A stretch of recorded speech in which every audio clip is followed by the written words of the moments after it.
rasa perkara kecil. Ni Adam. Adam. Kau dah okey?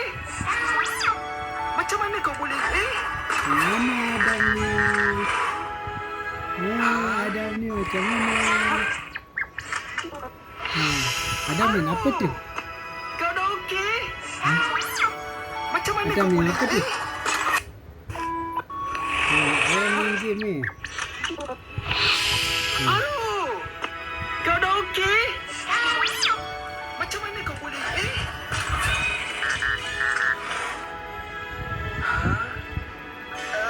Kai, aku nak minta maaf. kasih Ali?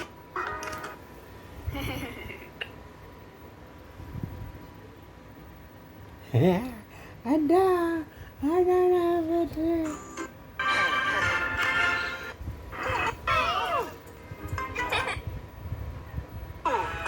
Kau dah okey? Comel ni Naira macam dah sudah beranak. Wow. Dia Dah sikat relax. rambut ke? Tak sikat rambut Adam. Mana rambut? Atuk tak ada sikat rambut. Atuk botak. Sikit sekarang. Atuk tak ada tak ada rambut. Okey. Aduh.